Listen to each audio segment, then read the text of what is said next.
Sure am. Welcome to the Mensch Files. Again, take two. Good morning. To all the folks listening, I'm sitting here with Meyer Muschel, who is an attorney of 30 years and with about 2 decades of real estate experience. At least. At least 2 decades. Um, if I personally have anything to say today, it's just based on the fact that I've lived in 7 states and about 17 different homes. But we did get a question today from a viewer at home about real estate and the market today. And I actually got really excited about this question because I know it's something you have so much knowledge about. At least I think I have knowledge. That could be dangerous. Just to introduce us one more time, the Mensch Files is going to be a podcast about the best parts of society. We are here to share stories, a little bit of laughter, and hopefully some wisdom in a world that could use more of all three. Like any podcast, I want to say that this is mostly opinion. It's opinion. And based on our own experiences and not legal or financial advice, but something that with the right guidance could help people at home. So let's jump in. Okay. Nice intro. Thank you. I wanted to ask, So ask. how did you get into real estate? It's actually a very interesting question. So I was working for a major New York law firm. And I was doing work in the area called corporate bankruptcies. As a young associate graduating from an Ivy League law school, was blessed with a very high-paying salary at the very beginning of my career. It all goes downhill from there, by the way. And so two things happened. One, I was working in the corporate bankruptcy department or division of a firm where I was the fourth person in that division. And the real estate department was on the same floor. Mm-hmm. And I happened to notice the inverse relationship between the size of my group, where I was number 4 or 5, and the size of the group down the hall, which was 15 people. And I noticed that as we were getting bigger, they were getting smaller. So I kind of saw a relationship between the world of bankruptcy and the world of real estate. So one part of me figured that real estate is probably a good hedge against my professional career. If bankruptcy goes out the window and I own real estate, I guess the real estate department will get bigger or real estate will get busier. That was one thing. The second thing was there was a lot of real estate bankruptcies. And I was pulled into some major corporate bankruptcies involving real estate and found the structure of real estate fascinating. The third thing that happened at that time was because I mentioned that I was a high paid person, a friend of mine at the time who was a real estate entrepreneur decided that I would be a good partner for him because my salary would enable us to borrow money against my income. And very often real estate is perceived as an area that makes a lot of sense if you can leverage, meaning you can borrow as much money as possible against your purchase. And one of the most important things that, because I'm tight, that banks look at is your income. So we were partnering on this stuff. And between those three things, I developed a strong appetite for real estate. And in addition to that, I wanted to buy my own apartment. I knew that one day I might not be able to afford one. Mm. I felt that my salary at the time enabled me to afford one, so I wanted to lock in and buy something at a young age, even though I didn't know where I wanted to live ultimately. I wanted to at least buy it somewhere where I knew the market would be stable. So even if that market went down, I'd be able to trade it for a home somewhere else. I wasn't interested so much in the fair market value of the property as much of the fact that it would provide me with a good home and down the road whether the market went up or down, I'd be able to swap it for a home where I ultimately wanted to reside. So those are the things that got me interested. The only thing I know about houses is just from moving. Okay, you can learn a lot from that. Yeah. And like I said, I've lived in 7 different states, mostly because I had parents in the military. But I like that experience because it's always a good icebreaker whenever anybody's like, "Oh, where are you from?" And I'm always like, "I don't know how to answer that." But then I can say like, I lived in all of the New England states except Connecticut, and then I lived in Alaska, and everybody's always like, "Oh, Alaska." But a lot of those houses were rented because if you're in the military, they'll help you rent a house. You're not going to buy a house every 3 years. That doesn't make any sense. And my mom owned a house. I guess my parents owned a house together at one point. And then they rented that home in Alaska. They rented it out? They rented it out. And then a bunch of bad renters and stuff. Well, I was going to ask, what was their rental experience like? It was bad. It was bad? Because there was issues with banks, and then like the renters had, I guess, a bunch of dogs. That it was a beautiful home, but they just destroyed it. And so then, ooh, we really should have turned off my phone. Oh, no, we're gonna have to edit this out, and not only that, but it's spam. Okay. But so then, yeah, it just moved around a bunch and decided once it was my time to flee the coop that I didn't know where I wanted to go. But everywhere in New England, almost anywhere in the country, I would say, everybody has something negative to say about New Jersey. I don't know if it comes from Jersey Shore, including the people that live in New Jersey. Yes. But everybody says it's the armpit of America. Thank you. As we sit near my home in County, New Jersey. And I always said it. I've said I would never, ever, ever live in New Jersey. I'm going to live anywhere. I want to move south, wherever I go. It doesn't matter. But I'm never moving to Jersey. Well, the hardest thing for me when I moved to New Jersey was taking that New York license plate on and putting on my New Jersey license plate. I kept mine for way too long. It was painful. I kept mine for 3 years. For 3 years? Nobody ever stopped you? I still had my apartment in Manhattan. The issue came when I needed to renew my driver's license. Yeah. I had to renew my registration, so I had to get mine. And they make it the hardest thing that you could ever possibly do. I think I went to the DMV like 8 different times. So I'll tell you actually something interesting. You don't necessarily have to own real estate where you live. And that was my attitude when I bought my first unit.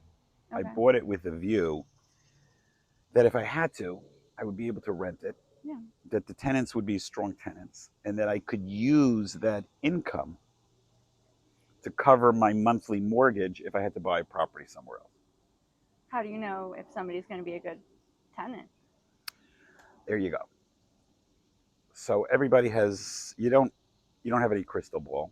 You can only do what we call your due diligence and hope. So I will tell you, I don't do it anymore. I have people that do it for me. Hopefully, some of my assistants do it for me. But one thing I would do is I would call a tenant in, a prospective tenant, and I would tell them to look me straight in the eye, tell me they're going to pay their rent, tell me they're not going to destroy my property, and frankly, test them a little bit in that interaction by putting the fear of God in them, that I'm a tough guy, not physically tough, but legally tough, and they would regret anything they say. So I would start by saying, look me in the eye, but then I'd say, before you answer the question, I just want to tell you that if you tell me the truth, we can work with it. But if you don't level with me, I will pick up on it and I'll eat you for breakfast. And you know what? It's been pretty effective. Oh. And then I do credit checks, by the way, on people. And you get a sense after a while. And you get a sense. I'm sure people, because I don't know if viewers are going to see you as like you had a little bit of money from your experiences and you got these opportunities from that, and I'm more of a Joe Schmo. You mean, are you concerned that you're a woman? Let's put it out there. No, I'm not concerned. Partly because I read this fact that there's like 1% of land owned by women. I do think it's a factor, by the way.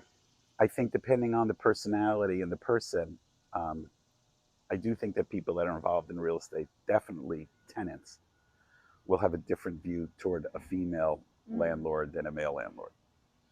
But I don't know if that's changing, but I guess hopefully. yeah. The so eventually I do want to ask what you think the market's like, but I really want to know, you said you put the fear in God in people. Do you think that God has played a factor in your luck? Well, I certainly don't want to start up with her. I absolutely think so. I think that I think it would be arrogant for anybody to think that their skill set in and of itself is what made them successful. You know, there's a Hebrew word mazel, which means luck. You use the word luck.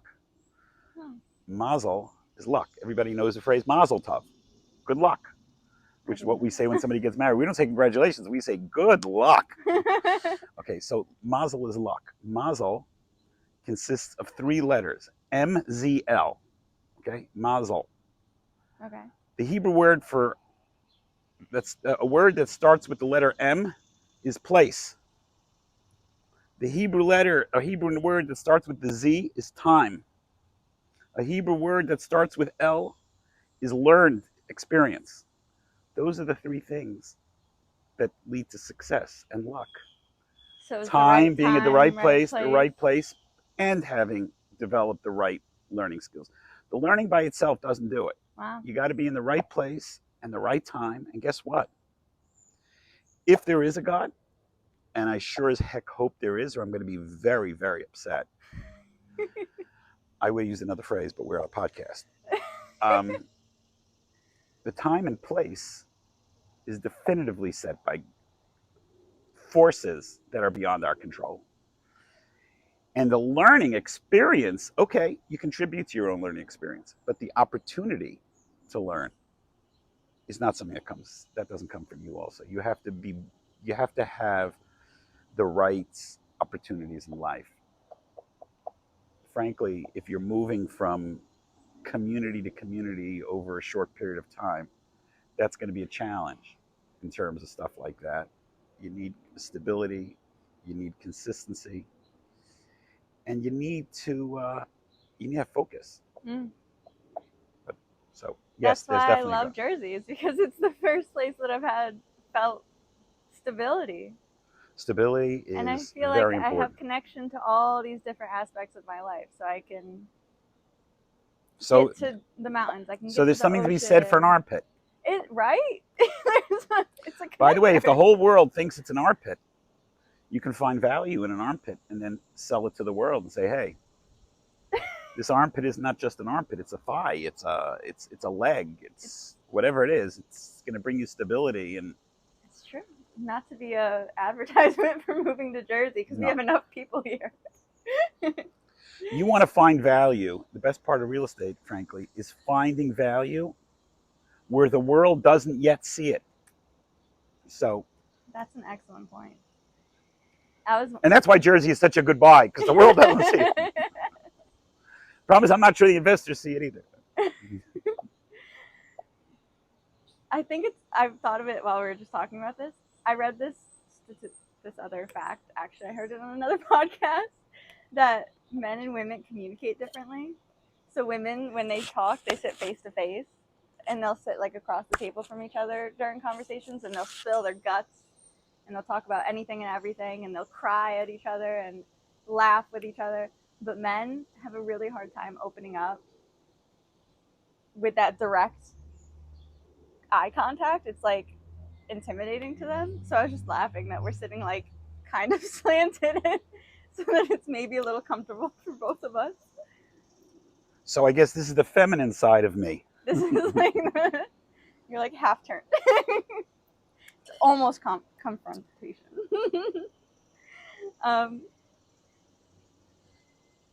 You know what else I was wondering? If your parents were here, or if it were my grandparents, and then you were talking to your daughter, or even me, compared to your experiences in the market, how would we all see it differently? What would be, do you think that your parents would find it shocking, or Would they find what? Can you be a little more specific? Would they find what shocking? like the market? So if they wanted to go buy a house today, if they wanted to buy any kind of real estate or land. So let me say this. My parents were immigrants, or I might say immigrants / refugees. They were survivors of World War II. Um, very, very, very hard times during World War II. And when they came to this country, my mother, for sure, my father had parents, but my mother didn't. But they were literally just had the shirts on their back when they arrived. And I think my parents arrived in 1940, somewhere between 1947 and 1949, 1950. By 1955, 56, they had their own home, a front yard, a backyard, a 3-bedroom house, 2-bath. In their community. Well, it wasn't yet a community. They were pioneers of community. Oh. But I'm quite certain that they needed $5,000 to buy the house. Wow. By the way, they had a hard time getting the $5,000. I'm sure, but okay, they had a hard time getting the $5,000 house, and I'm pretty sure that the price of that first house was $20,000. The price of their second house, which was a little larger, not much, I've actually driven by it recently, was $40,000. And what's the price that today? I was just going to say, that house today, that location, is $1.8 million. Now, that's a function of a couple of things. It's a function of the incredible inflationary market and the increase of prices in general in America. In this particular case, it's also a function of where they chose to live and what happened to that community in terms of demand. So, from a value perspective, I don't think my parents would advocate living someplace based upon the ability of the market to go up. I think they would advocate for the most important thing in purchasing a home is a place where you want to live, where you want to have stability, where you want to raise a family. And if you can afford it, that's your most important investment in life. Don't worry whether the price goes up, goes down.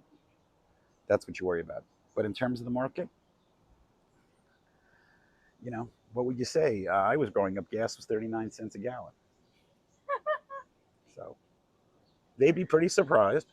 Yeah. But is there something further to the question other than? Well, I thought of it like there's this, I guess it's a joke on social media where if we brought somebody from old times, like from old times 1900s, from like the early 1920s, we'll say. In general, how would they see the world? And they were young, and we brought them here, or like medieval times, brought them here, and they would like, what would kill them? Well, I'm not going into what would really set my dad off or my mom, but I will say this. The Talmud has a famous story of a rabbi who went to sleep. I don't know if he actually was a rabbi. His name was Choni. He went to sleep for 70 years. Okay. I don't know, coma, whatever he was. He was out for 70 years, and he woke up to a world he didn't recognize. While my father was alive, he was walking around saying, I feel like somebody that went to sleep for 70 years and I don't recognize the world in which I live. He lived in a world of horse and buggy in Poland. Mm-hmm. That's how he traveled on a good day. Wow. Yeah, wow. On a good day. He didn't have a horse and buggy. But if he needed to go around, my dad as a youngster. He'd jump in the cart. Right. So I will say, because you asked me, what would my parents say, what would I say to my daughter? And I'll say this to you. invest in the future as early as you can. Save, save, save. Better. It's And easier said than done. I didn't say it was easy. I know. I didn't say it was easy, but here's the challenge that I have with my own thought.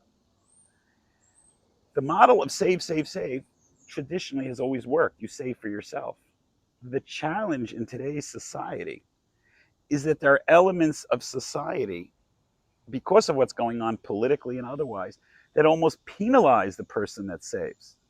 If you save and your neighbor doesn't save, and now it's 10 years later, there are elements of society, and I guess my politics are peeking through here a little bit, that want to go into your savings account and say, share it with your neighbor who didn't save. What do you do about that? And that's a tougher question, and that does absolutely affect my opinion on investments in real estate, because it's affecting the real estate market in every market. I know that better than I even want to talk about. Especially after COVID, like, it was so easy to save money during COVID because you're just at home. It was great. I don't know. I mean, I it was didn't terrible. It's terrible. It was terrible. The quality of my personal life, I got to relax. I was home. I didn't have to run around like a lunatic. I actually had my 12,000 steps every day during COVID. Right? I was during college. It was my first year of college, and we would have our classes online. But my professors were a little aged in technology. They couldn't figure it out. So they would either put on the Zoom, and they would just be like, if you want to, do it. If you don't, I don't care. So I put my headphones in. I'd either like do a workout or like go mow the lawn. And it was like the easiest year of college I've ever had. And then everything started opening back up, and we went back, and I was like, how do I even do school? But for saving money purposes. So I'm going to tell you, it's hard. You're not driving. My parents had very tough lives, but guess what? They made a commitment to themselves, and they followed through on that commitment. No matter what, they had to save money every single month, no matter what. So their budget included a line they would not, it was a necessity to save money. Having oatmeal for breakfast, or at least oatmeal for breakfast, was the requirement to save money was no less part of their requirements. And that actually helped them down the road, but frankly, it didn't help them so much as it enabled them to help the next generation. And frankly, that was their focus. And because that was their values, it probably did not have, it had a tougher than what I would have hoped impact on their own lives. But ultimately, it made their children's lives. Some of those opportunities that I spoke about were facilitated by that extreme determination. Mm-hmm. And so when you ask me what I would say to my daughter, I carry those values to the next generation in a very strong way. Yeah. And I would say to a young person, still, invest, but invest smartly, invest conservatively. Don't get caught up in the optics of where you own. Don't get caught up in fancy. Focus on what you need. Focus on tranquility, peace of mind, what will give it to you. Those are the people that are happiest in life. Mm-hmm. People that have a nice yard where they can sit and relax. I often think about the shoemaker in the window. His biggest stress is the guy's going to come for his shoes and not going to be ready till tomorrow. It's not... I have to call the shoe guy. I have shoes in the... I always had a joke when everybody asks me what I wanted to do, where I wanted to live, and I said, I don't care where I live. I just want to have at least a shack so that I can have... My books would be dry. Your books? My books would be dry. I want a toothbrush, and I want at least something soft to lay down on. But even if it's underneath a tree and I just have my yard, so that's actually fascinating. To me, that's fascinating because in many ways, what you're describing, some of your values run parallel with my folks' experience, and it's probably going through life and challenges in life, going from place to place and becoming very aware of what is truly meaningful and brings value to life. And it frankly enables one to appreciate much more the basic. You can look at an umbrella and have greater appreciation for an umbrella or a little bit of grass or nature than somebody else, because you're paying more attention to it. And it's nice, actually. It's a blessing, actually, certainly. I think seeing people who have everything also, I've seen people who have mansions and people who have Miserable. live in trailers, and it's still just a guy. I said to a member of my family who purchased a huge home, purchased a used house.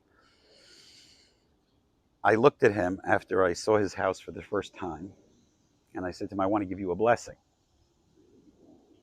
Your home should be as beautiful as your house. Mm. Now, he had no idea what I was talking about. He looked at me like, what are you talking about?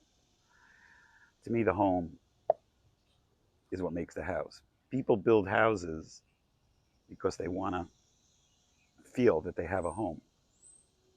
How many old ladies do I know whose kitchens are like 1950s stoves and ovens, and they can produce in that kitchen what the folks that have massive kitchens never produce? You know why? Because the folks that have the massive houses are ordering takeout every day.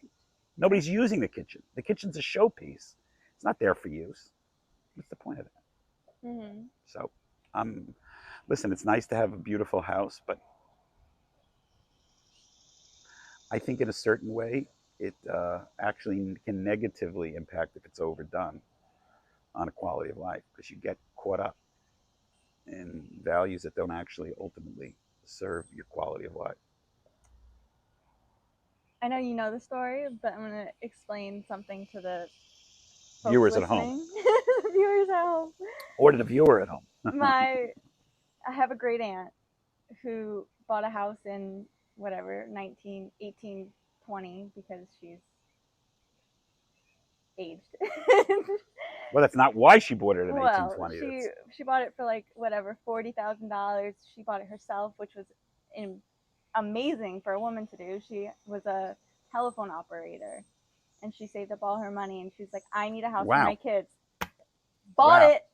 She bought it right up the street from her father's house, and her family. So my grandmother's family had come from living in a shack with 10 children. That's great. Their father had a little military service. He did a little this and that, just wherever he could get money, but pretty much lived in squalor, like washing their clothes in the creek, just very difficult times. And then she worked in like I can't think of the name for the buildings, but you know how they have those counters and you could come up and buy perfume and oh sure, you're talking about like in Bloomingdale's and Macy's. Yes, she worked at like Bloomingdale's. And then in the makeup counter? I think so. Wow. And then she worked as a telephone operator. So that's how she made her money. And her husband had his job, but she bought her house for her children. That was my aunt's house. And she lived there, and she said, "I'm living here for 100 years." And unfortunately, she had to move to where her children moved so that they could help take care of her, understandably. And I lived with her for a moment, and I loved her house. It was still the same warmth. Same warmth. And the sofa was the sofa? Home. It was a home of that house that I absolutely loved. And even the paneling on the walls was like, anybody would say that was pretty disgusting, but it didn't matter. It's a home. It didn't matter. It was a home. How old was the fridge? I don't even want to imagine what that dinosaur is. Yeah, but you know what? I see that, in the Jewish tradition, we have something called Shiva. When somebody dies, the family sits for a week, and the mourners sit, and we go and visit them. And I'm always intrigued because, unfortunately, the visits tend to be to people from the older generation. And I would marvel when I was living in Manhattan on the Upper West Side, home after home after home after home. These successful couples who raised beautiful families, their kids are living out in mansions, and you'd go to their house because the tradition is to visit the mourners in the home of the deceased. An old ragged couch, a lamp, a halogen lamp that needs the bulb replaced, an old wooden picture frame on the wall. Just, but there was a warmth to the home, and you could feel it. You could feel it, and that was the value. I begged them to sell me that house, And they wouldn't sell it to you. and whatever they had already They sold it. given up the mortgage, and they sold it to the bank. Let's buy from the bank. And they sold it for like $40. Is it still like, around? Does the bank still have it? Listen to my story. It's very upsetting. They sold it for absolutely nothing. And then the bank sold it to somebody who flipped it.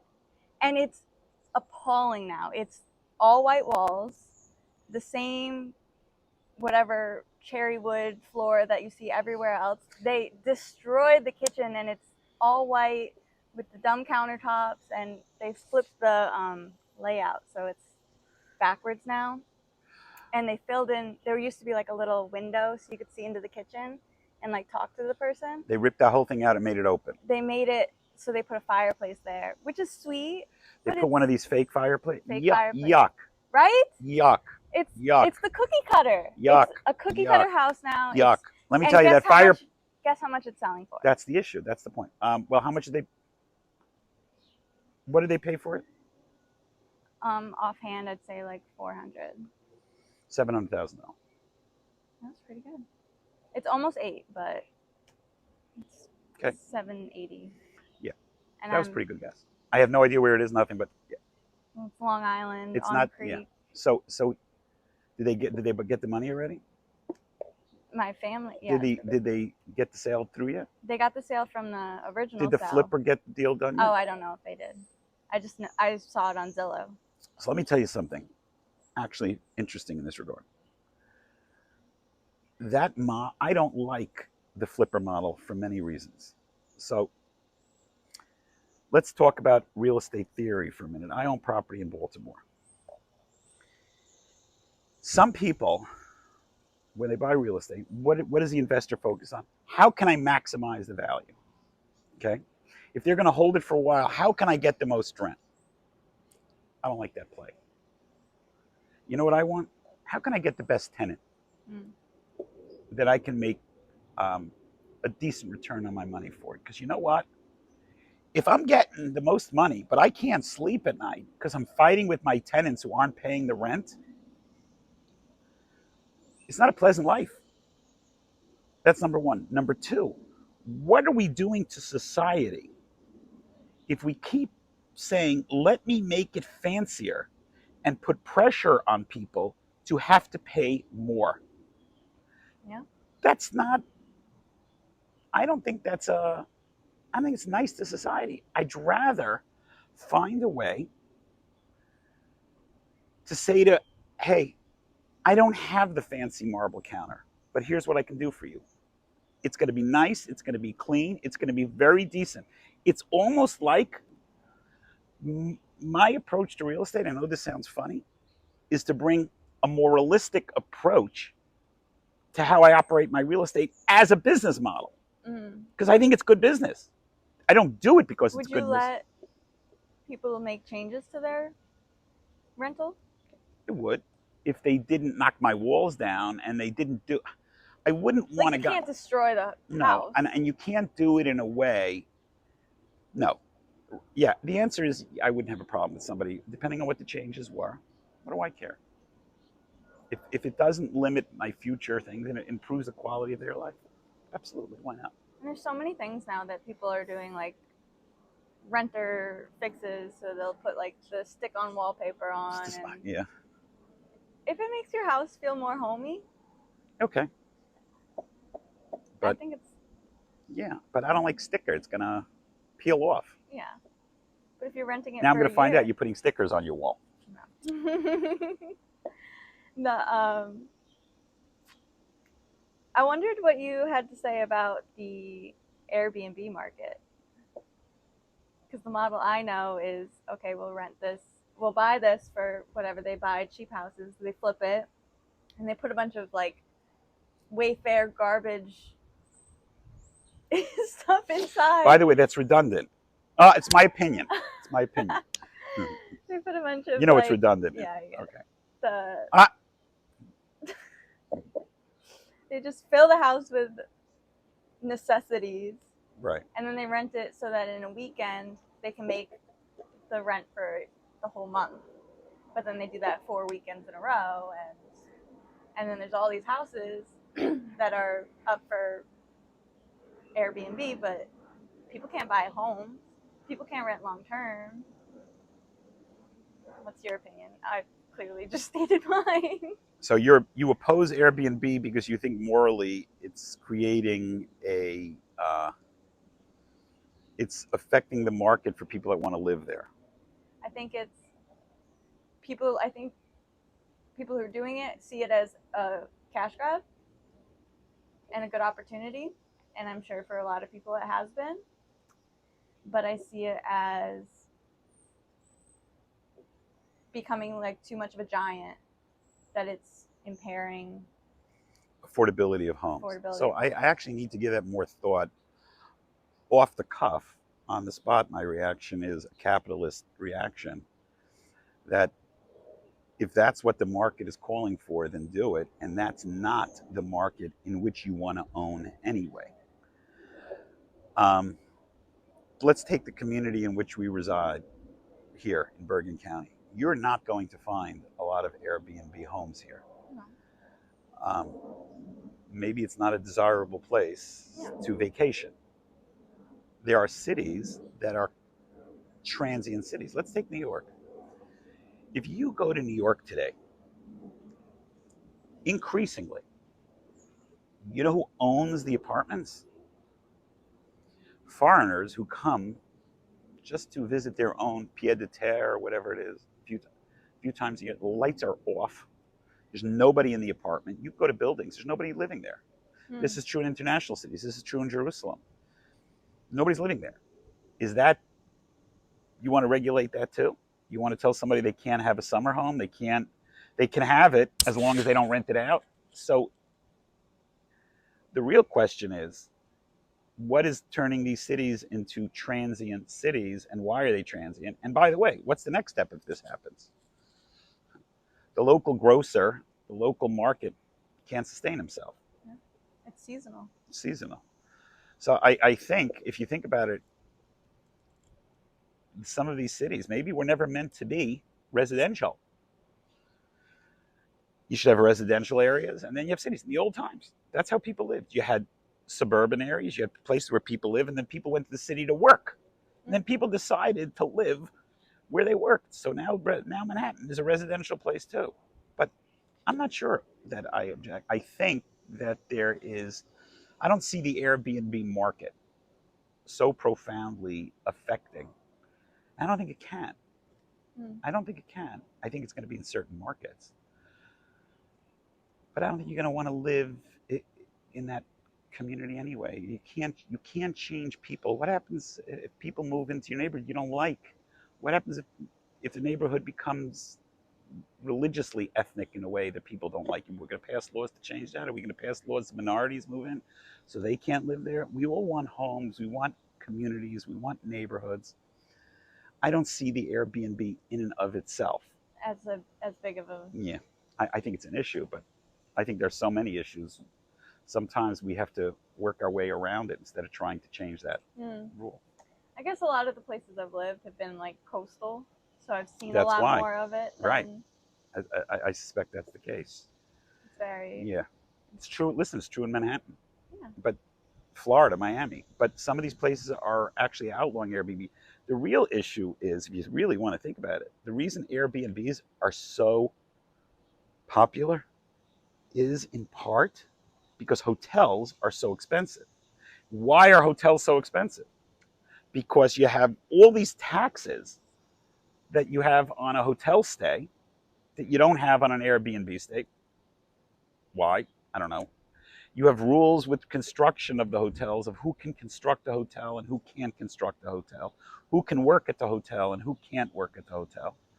There are so many factors, and once you start regulating, you're not really dealing with the core issue. So I'm sure Airbnb is going to start getting more regulated, and then it's not going to be as big of an issue as I see it as today, and then There are certain markets where the Airbnb market is exploding, and there are certain markets the Airbnb market is imploding. mm-hmm. Some of which I know about, some of which I don't. Yeah, but most of the Airbnb markets that I know that are continuing to explode are still in areas near water. But so you don't have an Airbnb, like a rental agreement with but you have month to month, which Yeah, in those are my not head is borderline similar. not really. So first of all, I did have an Airbnb. You did. I did. My home, I had a prior home here in Bergen County, and I decided to use it only on weekends on limited bases. And when I wasn't there, I was operating it as what I called a kosher Airbnb, target a specific market. It didn't pay financially. Um, It's the area. it's the area, and it's the. I thought it was a pretty good pitch. If you need to have your mother-in-law for the weekend, why have her in your house? You can have her next door. That part appealed. I don't know if, based on your belief that you're allowed to do that. Oh, you can do it. You're supposed to take care of your You parents. can. They don't have to be in the same house as you. Oh. That, by the way, that's true. You have to make sure they're taken care of. But they can be taken care of over there. Yes. Yes. Absolutely. I don't necessarily advocate that, but sometimes it's a necessity for peace and tranquility in your own home. Which is also a law. Which is also a law. Everything's a law. Everything's a rule. But what was the question now? You said how is month to month? Month to month is very different. So first of all, in my month to month tenancies, my intention is never to evict a tenant. Never my intention. My intention is to give me the freedom to not have to deal with a legal system that bends over backwards to prevent evictions of somebody that has a lease, even when they misbehave. Mm. So you talked about an experience where you had tenants, your mom, or great aunt, somebody had experiences, your parents, where somebody destroyed their homes. I'm a lawyer. I've represented people in New York City, and I can tell you that I've represented, one case in particular, somebody didn't pay rent from 2016 until 2024. Not 5 cents. The rent was over $3,000 a month. He didn't pay rent. I was his lawyer, so I won't take full responsibility for the fact that he didn't pay rent. I frankly think it's not right, and I did not want, on some level, to represent him. I didn't want to. I wanted him to pay his damn rent. I'll pay you. Don't pay me. Pay the landlord. Leave me alone. On another level, I sat there and said, this is so absurd. And he's able to do this because he has a lease and because the legal system in some locales the judges aren't judges, they're social workers. I believe there's room for social work and there's room for judges. Mm. The legal system is supposed to be about requiring people to honor their contractual obligations, and there be consequences when they don't. Given a society where that's not happening, as a real estate person, as a legal person in certain markets, I determined that it's best off saying, we don't have a long-term understanding. We have a month-to-month understanding. And so long as you behave yourself and you're appropriate and there are no issues, we're going to get along just fine. So their rent hasn't gone up in an extended period of time. They're happy tenants. I'm happy. I don't recommend that for everybody. Do you think that'd be smart for college students to look for a lease like that? I think that a landlord, for the college student or for the landlord? On which side of the equation? For the college student I'm thinking of it as the college student to recommend. Sure, but I'm going to tell you as a landlord, I wouldn't give a college student a month-to-month lease. Why? Because the minute the semester is up, they're walking. Yeah, but so you're asking for a 10-month lease as opposed to a 12-month lease. So automatically now I know if I'm renting you the apartment as a college student, sure, it's smart. I'll give you 10. I'll give you a month. I wouldn't give you a month-to-month, first of all. Well, because it's going to be very difficult for me To rent it out for 2 months. in the middle of a semester to find somebody else. Most of the time, students aren't switching in the middle of the semester. What I would do as a landlord is allow a college student to sublease if their life circumstances are changing, and for them to find a subtenant or somebody to replace them until the end of that term. And frankly, that's very common within reason. But I don't think a landlord would want to rent to a college student on a month-to-month basis. I know students who rented Airbnbs On a month-to-month for the semester. Wow. It was a ridiculous amount of money. Expensive. Very expensive. Why did they do it? Because they wanted the high life. No, frat issues and... You call it frat issues. Guess what? Those guys, you're saving your money. That's where it's going in a few years. That's the problem with telling somebody today to save. So today, when you encourage somebody to save, you have to encourage them to save, but you have to encourage them to save in a way that that's not going to happen. And there are ways to do it. You have to kind of anticipate the future. Mm-hmm. And there are markets, sometimes I think, and I do, focus on investment based upon the social values and the approach of the legal system, the landlord-tenant relationships there, as opposed, I will not, for example, today, highly unlikely I would buy an investment property in New York for so many reasons. Certainly not in Manhattan. So many reasons. Would you in Jersey? I might. I would need to look carefully at the community. I would invest in any location if I found good value. It doesn't matter to me. I had a good question. Well, I thought it was a good question. Well, then it must be. There's no such thing as a bad question. Have you ever bought a property without seeing it? Yes. Would you recommend that? It depends on the circumstance. So I'll give you, where did I do it? It was I didn't do it with a house. Oh. I did it with an apartment. And it was an apartment in a line where I knew that every single apartment was identical. Okay. So apartment 4 or 5 was in foreclosure. Apartment 7, 8 was for sale on the open market. Mm-hmm. They were identical apartments. So I went to see apartment 7, 8. Okay. And when I went to see apartment 7, 8 was for sale for $260,000. So it's not technically sight unseen. You don't know what the condition of the apartment is. It could be wrecked. But it depends. So in this particular case, I said to the broker, what's the lowest? I can't pay $260. What's the lowest? I said, could I get a unit here for $200? And he said to me, buddy, there's nothing in this building that you can touch for less than $220,000. So I bought the one downstairs from the bank for $140,000 2 weeks later. So that's the situation. How much damage could there be? I am starting to melt. Me too. This Mensch Files outside is getting brutal in the summer. So we could sit in the shade, there is shade. But then the lighting's not right. Depends. Try it. So I want to thank you for your time today, and I want to thank the listeners. Thank you for hosting, or the listener, depending on how many we have today. We can be optimistic. And I liked that we ended the last one with gratitude. So. Mm-hmm. So what are you grateful for today? Good food. Did you have good food today?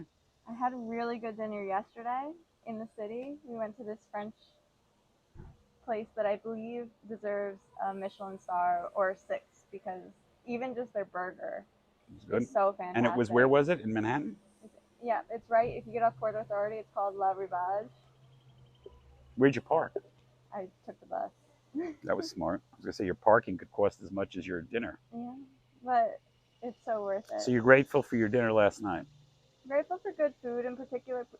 I'm grateful for food that makes you feel like it was made with love. And I definitely feel Did their burger come with a little sticker that said made with love? It came with a little French flag on top. So the little things in life.